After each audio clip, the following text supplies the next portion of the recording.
Hello friends, welcome to my YouTube channel. તો આજે આપણે બનાવીશું નવી ટ્રીક સાથે ગુંદાની ચીકાશ ઓછું કરીને ભરેલા ગુંદાનું શાક। તો આ જે શાક છે તે ફક્ત 8 થી 10 મિનિટમાં જ તૈયાર થઈ જશે અને ઓછી મહેનતમાં ભરેલા ગુંદાનું શાક બનાવવા માટે મેં અત્યારે જે ગુંદા આવે છે તે લીધા છે। તો ફ્રેશ ગુંદા લીધા છે, તમે નાની સાઈઝના કે મોટી સાઈઝના કોઈ પણ ગુંદા લઈ શકો છો। ત્યાર પછી મેં સિંગદાણા લીધા છે, ત્યાર પછી મેં કાચી કેરીની છીલ લીધી છે, જે કાગડા કેરી આવે છે તે લીધી છે। ત્યાર પછી મેં શાકની ગ્રેવી માટે છાશ લીધી છે। ત્યાર પછી સૂકા કોપરાનું છીલ લીધું છે, સફેદ તલ છે, આદુ મરચાં અને લસણની પેસ્ટ છે અને પાપડી છે। જો તમારી પાસે આ રીતની પાપડી ન હોય તો તમે ગાંઠિયા લઈ શકો છો અને જો તમારી પાસે ગાંઠિયા પણ ન હોય તો તમે શેકેલા ચણાના લોટનો ઉપયોગ કરી શકો છો। તો ખૂબ જ ઓછી મહેનતમાં અને ઝડપથી રેડી થઈ જાય એવું ભરેલા ગુંદાનું શાક બનાવવાનું શરૂ કરીએ। તો સૌપ્રથમ આપણે આ જે ગુંદા છે એમાંથી વચ્ચેથી થરિયો જે છે તે બહાર કાઢવાનો છે। તો અહીંયા મેં આ રીતે દસ્તો લીધો છે અને આ રીતે આપણે ગુંદાને પ્રેસ કરીશું। તો આ રીતે આપણે બે ભાગ કરી લઈશું અને વચ્ચેનો જે આ થરિયો છે એને આપણે બહાર કાઢી લઈશું। તો ચમચીના પાછળના ભાગથી આપણે આ રીતે જે થરિયો છે એને બહાર કાઢી લઈશું અને આ જ રીતે આપણે બીજા બધા ગુંદામાંથી પણ થરિયા બહાર કાઢી લઈશું। આ રીતે મેં બધા જ ગુંદામાંથી જે થરિયા આવે છે તે બહાર કાઢી લીધા છે। ત્યાર પછી હવે આપણે નવી ટ્રીક સાથે ગુંદાની ચીકાશ દૂર કરવા માટે અત્યારે ગેસ ઉપર ગરમ પાણી ઉકળવા મૂકી દીધું હતું। ત્યાર પછી હવે આપણે તેમાં થોડું મીઠું એડ કરીશું। ત્યાર પછી હવે આપણે લીંબુનો રસ એડ કરીશું। તો ઘણીવાર આપણે ગુંદાનું શાક બનાવતા હોઈએ છીએ ત્યારે એની જે ચીકાશ હોય છે તેને દૂર કરવા માટે આપણે તેમાં મીઠું ભરતા હોઈએ છીએ અને ઘણી લાંબી પ્રોસેસ થતી હોય છે।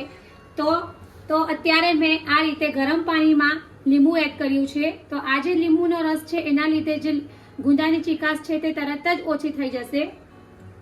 ત્યાર પછી હવે આપણે તેમાં આ જે ગુંદા છે તે એડ કરીશું અને હવે આપણે એને 2 થી 3 મિનિટ માટે બોઇલ કરી લઈશું। તો આ રીતે આપણે ગરમ ઉકળતા પાણીમાં લીંબુનો રસ એડ કરીને ગુંદા એડ કરીશું તો ગુંદાની જે ચીકાશ છે તે ખૂબ જ ઝડપથી ઓછી થઈ જશે અને આપણું જે શાક છે તે પણ ખૂબ જ ઝડપથી બની જશે। તો હવે આપણે 2 થી 3 મિનિટ માટે જે ગુંદા છે એને એકદમ સરસ રીતે બોઇલ કરી લઈશું। તો લગભગ 2 થી 3 મિનિટ થઈ ગઈ છે અને લીંબુની ખટાશના લીધે ગુંદાની જે બધી ચીકાશ છે તે પાણીમાં આ રીતે ઉપર આવવા લાગી છે। તો હવે આપણે જોઈ લઈએ। તો હવે અહીંયા મેં આ રીતે ચમચામાં એક ગુંદું લીધું છે અને ત્યાર પછી હવે આપણે ચપ્પુની મદદથી જોઈશું તો ગુંદા 80% જેવા કૂક થઈ ગયા છે।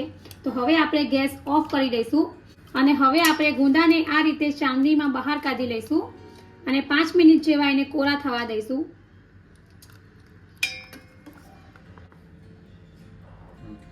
ત્યાર પછી હવે આપણે શાકનો મસાલો બનાવીશું।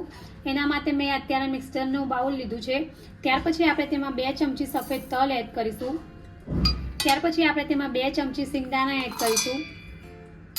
ત્યાર પછી આપણે સૂકું કોપરાનું છીણ છે એ એડ કરીશું। ત્યાર પછી આપણે જે પાપડી છે એ એડ કરીશું।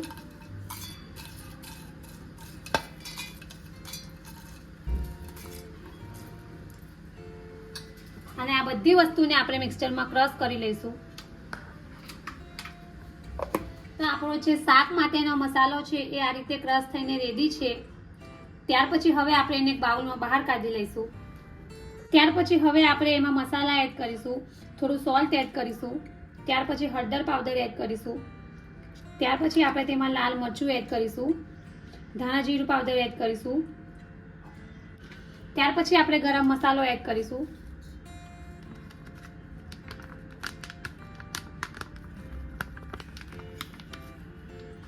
ત્યાર પછી હવે આપણે જે આપણું શાક છે એ ખાટું મીઠું સ્વાદ આવે એના માટે અત્યારે આપણે કેરીની છીણ એડ કરીશું।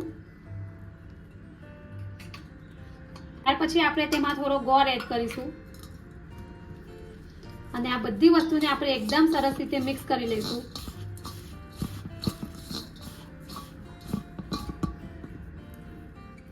ત્યાર પછી હવે આપણે લાસ્ટમાં થોડી કોથમીર એડ કરીશું। તો આપણો ગુંદાના શાકમાં ભરવા માટેનો જે મસાલો છે એ રેડી છે।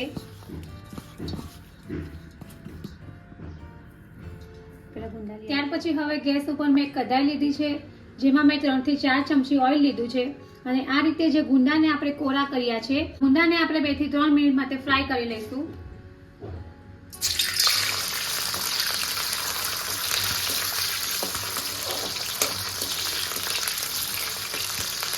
લગભગ 2 મિનિટ થઈ ગઈ છે અને ગુંદા જે રીતે ફ્રાય થઈ ગયા છે. તો હવે આપણે ગુંદાને એક પ્લેટમાં બહાર કાઢી લઈશું. તો ગુંદા પણ થોડા ગોલ્ડન બ્રાઉન રંગ જેવા થઈ ગયા છે. આ રીતે આપણે બધા જ ગુંદાને એક પ્લેટમાં બહાર કાઢી લઈશું. તો હવે આપણે આ જે ફ્રાય કરેલા ગુંદા છે તેમાં આ જે આપણે મસાલો બનાવ્યો છે તેને આપણે ઉપરથી આ રીતે એડ કરી દઈશું.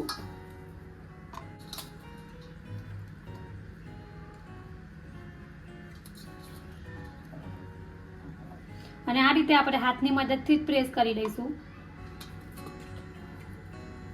તો તમે જોઈ શકો છો કે ભરવાની ઝંઝટ વગર ગુંદામાં મસાલો એકદમ સરસ રીતે ભરાઈ ગયો છે. તો એકવાર આ ટ્રીક સાથે તમે આ જે ગુંદાનું શાક છે તે જરૂરથી બનાવજો.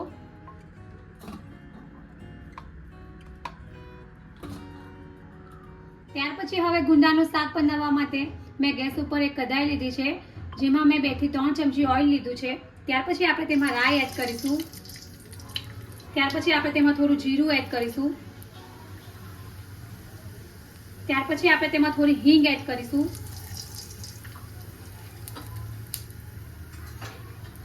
ત્યાર પછી આપણે મીઠા લીમડાના પાન એડ કરીશું.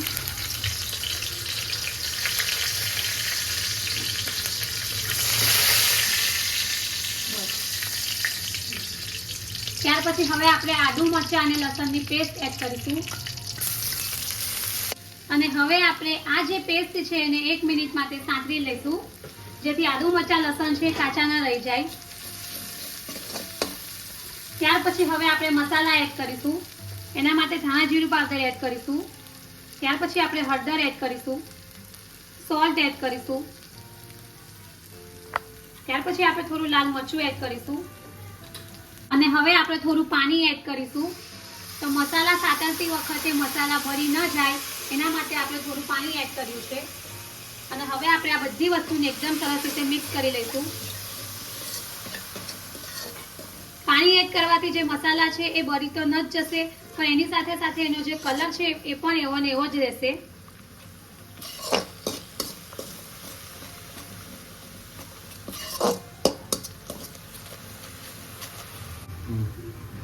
અને હવે આપણે આ જે ભરેલા ગુંદા છે એ એડ કરી દઈશું.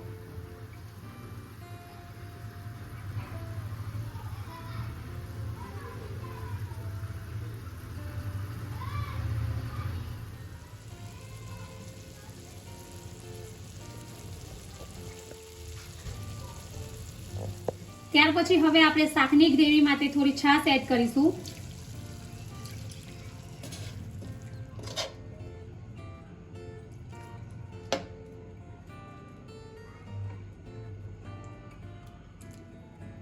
ત્યાર પછી હવે આપણે ઢાંકણ ઢાંકીને 5 થી 7 મિનિટ માટે કૂક થવા દઈશું. તો લગભગ 5 થી 7 મિનિટ થઈ ગઈ છે અને આપણું ગુંદાનું શાક છે તે એકદમ સરસ રીતે રેડી થઈ ગયું છે. તો હવે આપણે ગેસ ઓફ કરી દઈશું અને એને સર્વ કરીશું. તો રેડી છે આપણું ગરમા ગરમ અને ફક્ત 10 જ મિનિટમાં રેડી થઈ જાય એવું ભરેલા ગુંદાનું શાક. તો ફ્રેન્ડ્સ, તમે ગુંદાનું શાક તો ઘણીવાર બનાવતા હશો, પણ જો તમે આ રીતે નવી ટ્રીક સાથે ક્યારેય ન બનાવ્યું હોય તો એકવાર જરૂરથી ટ્રાય કરજો અને કમેન્ટ બોક્સમાં મને જણાવજો કે તમને મારી આ રેસીપી કેવી લાગી છે.